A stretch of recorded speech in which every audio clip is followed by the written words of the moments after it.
Welcome friends, this is Sandeep Jangra. स्वागत है आपका अपने YouTube channel hopes for achieve में। एचएसएससी सीईटी ग्रुप नंबर 6 की एक रिवीजन सीरीज़ हमने स्टार्ट कर रखी है और उसकी आज की जो यूनिट है वो है कॉस्ट अकाउंटिंग, जिसको हम रिवाइज़ करेंगे। इसकी जो पहले की यूनिट है वो आपको डिस्क्रिप्शन बॉक्स में उसका प्लेलिस्ट का लिंक मिल जाएगा, वहाँ से जाके आप उनको रिवाइज़ कर सकते हैं। चलिए फटाफट से इसको शुरू करते हैं। कॉस्ट अकाउंटिंग डेफिनेशन देख लेते हैं। Cost accounting is defined by the Institute of Management Accountants as a systematic set of procedure for recording and reporting measurement of the cost of manufacturing goods performing service in the aggregate and in detail। कि ये define किया गया है institute of Management accountants के द्वारा कि ए system set है, a systematic set है ये ऑफ प्रोसीजर्स, किसका रिकॉर्ड करने का, रिपोर्ट करने का, मेजरमेंट का, किसका सारा रिलेटेड है कॉस्ट का। किसकी कॉस्ट? मैन्युफैक्चरिंग गुड्स को बनाने से रिलेटेड, मैन्युफैक्चर करने से और सर्विसेज प्रोवाइड करने से related in aggregate and in detail. It includes method for recognising, allocating, aggregating and reporting such cost and comparing with them with standard cost. मतलब कि एक मेथड है, इसमें शामिल किए जाते हैं मेथड रिकॉग्नाइज करने के, कॉस्ट को अलोकेट, एग्रीगेट करने के और उसको फिर कंपेयर करना स्टैंडर्ड कॉस्ट के साथ। मतलब कि स्टैंडर्ड कॉस्ट क्या थी और हमारी जो एक्चुअल कॉस्ट हुई है वो क्या है। Cost is a measurement in monetary terms of the amount of resources used for some purpose. कि कॉस्ट एक पैमाना है कह सकते हैं हम, जिसको मॉनेटरी टर्म्स में हम निकाल सकते हैं। और जो किस चीज़ की मॉनेटरी टर्म है, अमाउंट है, resources used for some purpose, कि जो रिसोर्सेज हैं वो यूज्ड हुए हैं ना, उनकी मॉनेटरी टर्म्स क्या है, वही क्या कहलाती है, कॉस्ट। नेक्स्ट टॉपिक है एलिमेंट्स ऑफ कॉस्ट अकाउंटिंग। क्या क्या एलिमेंट होते हैं? तो एक होता है materials. The material cost is the cost of commodities supply to an undertaking. कि कोई अंडरटेकिंग, कोई बिजनेस है और वो किसी चीज़ को बना रहा है, किसी प्रोडक्ट को बना रहा है, तो उसको जो कमोडिटी प्रोवाइड की गई है ना, सप्लाई की गई, उनकी कॉस्ट होती है मटेरियल एक तरह से। फिर आता है डायरेक्ट मटेरियल कॉस्ट। मटेरियल की आगे की ब्रांच है ये कि direct material cost. Direct material cost the cost of materials entering into and becoming constituent element of the product. मतलब कि जो प्रोडक्ट हम बना रहे हैं ना, या सेलेबल सर्विस जो प्रोवाइड करा रहे हैं, उससे डायरेक्ट रिलेट जो करती है ना कॉस्ट, वो होती है direct material cost. Thus material which can be identified with units of output और service are known as a direct material. तो जो मटेरियल जिसको आइडेंटिफाई किया जा सके, यूनिट ऑफ आउटपुट के रूप में इसको देखा जा सके, उसको डायरेक्ट मटेरियल कहा जाता है। इनडायरेक्ट में material used for product other than the direct material. मतलब कि वो मटेरियल जो डायरेक्ट मटेरियल के अलावा जो यूज़ किए जाते हैं ना, उनकी कॉस्ट इनडायरेक्ट मटेरियल कॉस्ट होती है। In other words material cost which can not be identified with a specific product. ऐसी मटेरियल कॉस्ट जिनको किसी खास प्रोडक्ट के साथ में आइडेंटिफाई नहीं किया जा सकता, जो या किसी process is known as a indirect material cost. मतलब कि वो इनडायरेक्ट रूप से होती हैं, लेकिन किसी खास मटेरियल या किसी प्रोडक्ट के रूप में उनको डायरेक्टली शो नहीं कर सकते। फिर आता है लेबर। लेबर क्या होता है भाई? Labour is the remuneration paid for physical और mental effort expended in production and distribution. Production और डिस्ट्रीब्यूशन के अंदर जो फिजिकल और मेंटल एफर्ट लगा है ना, वही क्या कहलाता है? लेबर। जैसे वेजेज हो गई, salary. Direct labour cost it is also called direct wages. Direct labour cost is cost of labour directly engaged in production operation.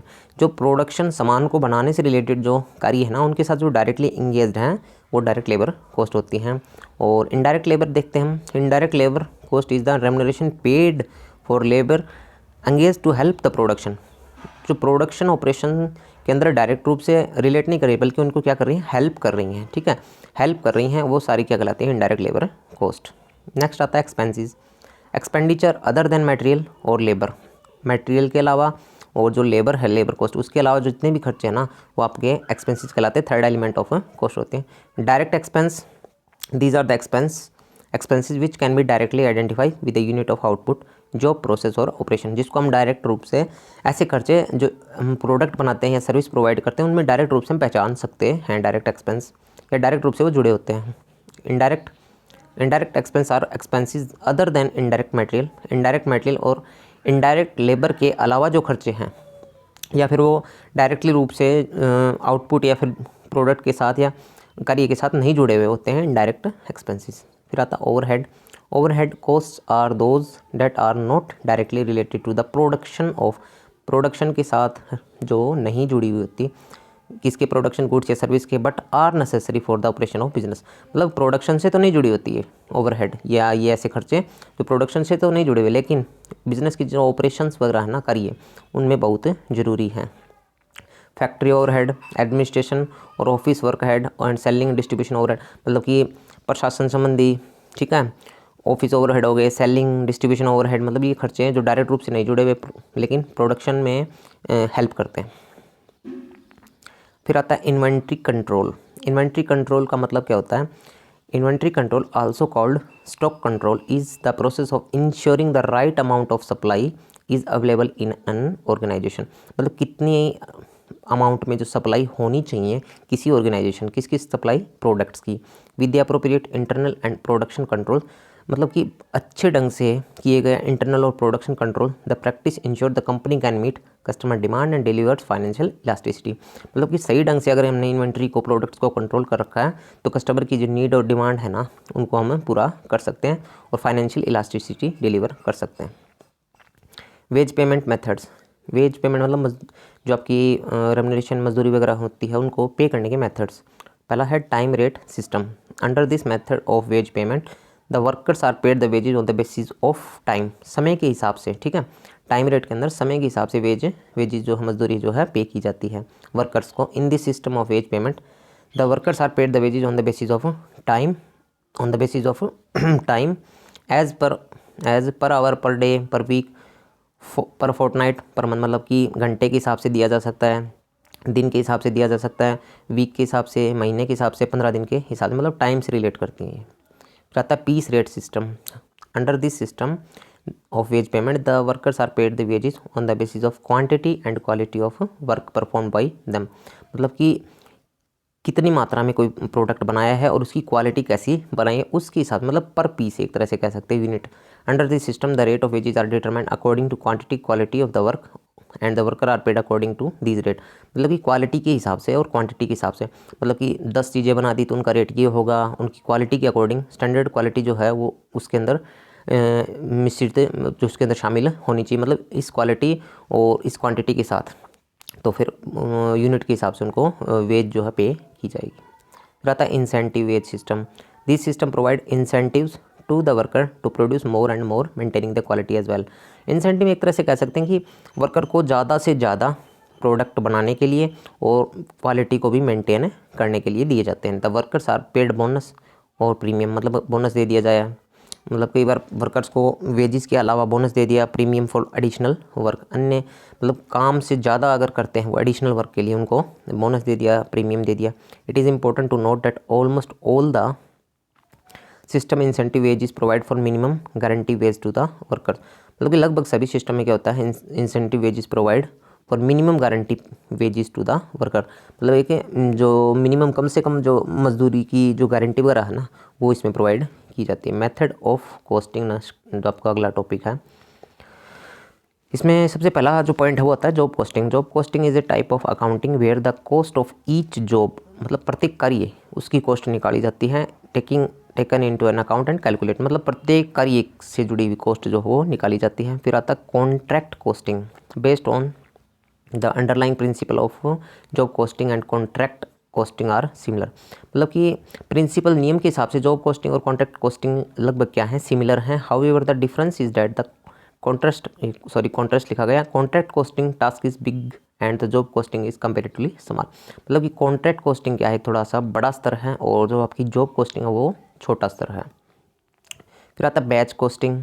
Batch costing is the practice of grouping order और task into distinct batches, मतलब अलग अलग batches के समूह में task या कार्य को, मतलब जो ऑर्डर को बांट देना। Considering the efficient production of item as a primary factor, मतलब प्रोडक्शन ऑफ आइटम को प्राथमिक फैक्टर मान के। Here the cost is determined based on the group of product, यहाँ पर जो कॉस्ट है उसको निकाला जाता है, डिटरमाइन किया जाता है किसके ऊपर, based on the group of products के जो समूह हैं उनके ऊपर आधारित होती है batch costing. Process costing is applicable when A product undergoes various sequential phases. Process मतलब कि जैसे ये, ठीक है, यहाँ पर क्या कॉस्ट होगी, यहाँ पर क्या होगी, मतलब एक सीक्वेंस में जाता है जब प्रोडक्ट, ठीक है। Each which is clearly defined and easily separable from the other, मतलब यहाँ पर उसकी कॉस्ट क्या होगी, यहाँ पर क्या होगी, और वो दोनों क्या है, डिफर होंगी एक दूसरे से, ठीक है, मतलब सेपरेबल फ्रॉम द अदर्स, ये प्रोसेस कॉस्टिंग होगी। फिर आता है single costing. Single costing involves determining the cost per unit of output, प्रत्येक यूनिट, ठीक है, पर यूनिट ऑफ आउटपुट और प्रोडक्शन से जुड़ी हुई cost single costing. Operating costing. Operating cost are applicable to companies that provide bus, electricity and transport service. ये जो ऐसी कंपनी जो बस, इलेक्ट्रिसिटी और ट्रांसपोर्ट सर्विस प्रोवाइड कराती हैं उनसे जुड़ी होती हैं operating cost. Operation cost. Operation costing is an enhanced version, ये इन्हांस्ड वर्जन है आपका प्रोसेस कॉस्टिंग का, ठीक है, जो फेज़ वाली थी ना, उसका इन्हांस वर्जन है। It is best applicable when repetitive और mass production process is carried, मतलब कि कोई बार बार या एक बड़े स्तर पर प्रोडक्शन प्रोसेस किया जाए तब यहाँ पे ऑपरेशन कॉस्टिंग की जाती है। नेक्स्ट आता है standard costing. Standard costing is the practice of estimating expense, estimate करना किसका, एक्सपेंस को, इन दी प्रोडक्शन प्रोसेस, मतलब कि किसी प्रोडक्ट को बनाने में क्या कॉस्ट रहने वाली है। Since manufacturers can not predict actual cost, क्योंकि मैन्युफैक्चरर्स जो होते हैं वो एक्चुअल कॉस्ट को प्रेडिक्ट नहीं कर सकते इन एडवांस पहले से। Manufacturer use this methodology to plan upcoming cost of various expense. तो मैन्युफैक्चरर क्या करते हैं, इस मेथडोलॉजी का यूज़ करते हैं प्लान करने में upcoming cost of various expense, आने वाली जो कॉस्ट है ना अलग अलग खर्चों की, जैसे लेबर मटेरियल पे, मतलब लेबर पे इतना खर्चा होगा, मटेरियल पे कितना होगा, प्रोडक्शन पे इतना होगा, ओवरहेड पे इतना होगा, वो स्टैंडर्ड कॉस्ट कहलाती है। It helps the manufacturing team estimate expected cost so that they can budget and plan accordingly. इससे क्या होता है कि जो मैन्युफैक्चरिंग टीम है उनको एस्टिमेट निकाल लेते हैं कि भविष्य में लगने वाली जो कॉस्ट है ना वो क्या होगी, और उसके अकॉर्डिंग अपना बजट तैयार करते हैं और प्लान बना लेते हैं। Variance analysis.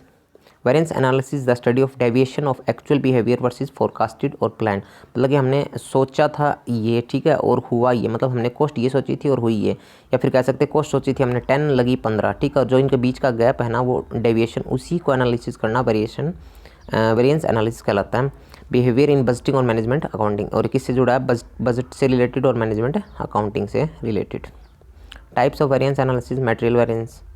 The material variance helps companies identify where they may be using more materials, कि वो ज़्यादा मटेरियल यूज़ कर रहे हैं देन द एक्चुअल नीड, मतलब कि जितनी उनकी नीड है उससे ज़्यादा यूज़ कर रहे हैं या कम यूज़ कर रहे हैं। The company might use this information to determine whether to continue using the same material supplier और search for a new one, मतलब कि कंपनी इस इन्फॉर्मेशन का यूज़ कर सकती है क्या, डिटरमाइन करने के लिए कि वो अभी जो सेम मटेरियल सप्लायर है उसके साथ कंटिन्यू कर सकते हैं, उनसे जो कॉस्ट है वो उनको कम लग रही है, या फिर उसको वो चेंज कर सकते हैं। मटेरियल से जुड़ी हुई चीज़ें ये। Labour variance. Labour variance help business identify how efficiently they use labour, मतलब कितने बढ़िया ढंग से, कितने कुशल ढंग से वो लेबर को यूज़ कर रहे हैं, and the effectiveness of their pricing. This information may help the company further streamline its operation and save money. ये इन्फॉर्मेशन हेल्प करती है कंपनी की आगे की जो कार्य जो होने वाला है कंपनी का, उसको स्ट्रीमलाइन, मतलब कि फर्दर स्ट्रीमलाइन क्या होगी कंपनी की, आगे का जो कार्य क्या होगा उसको एस्टिमेट करने में हेल्प करती है, और सेव द मनी। फिर आता है cost control. Cost control is the practice of identifying and reducing business expense to increase profits, and it starts with the budgeting process. कि कॉस्ट कंट्रोल एक प्रैक्टिस है जो पहचानती है और रिड्यूस करती है, मतलब बिज़नेस के जो खर्चे हैं उनको जितना हो सके उतना कम करती है, और इंक्रीज़ होते हैं, क्या होते हैं इससे फिर प्रॉफिट इंक्रीज़ होते हैं, और ये स्टार्ट कहाँ से होती है, बजटिंग प्रोसेस से। Cost control is an important factor, एक बहुत महत्वपूर्ण फैक्टर है किसमें, in maintaining and growing profitability, लाभों को बढ़ाने का, ठीक है, मतलब कि प्रॉफिटेबिलिटी जो क्षमता है ना उसको बढ़ाने का एक महत्वपूर्ण फैक्टर है कॉस्ट कंट्रोल। कॉस्ट को रिड्यूस किया जाएगा इसमें थ्रू दिस प्रोसेस, इस प्रोसेस के माध्यम से firms can ensure their production cost do not soar higher than the predetermined expenses. इस मेथड के अकॉर्डिंग जो कंपनीज या फर्म्स है ना वो सुनिश्चित करती हैं कि उनकी जो प्रोडक्शन कॉस्ट है ना उससे ज़्यादा नहीं होनी चाहिए, किसी ज़्यादा जो उन्होंने पहले से पूर्व निर्धारित या सोच रखी है, एस्टिमेट निकाल रखा है। फिर आता cost reduction. It is a process which aims to reduce the unit of cost of product और service manufactured by the firm without harming its quality.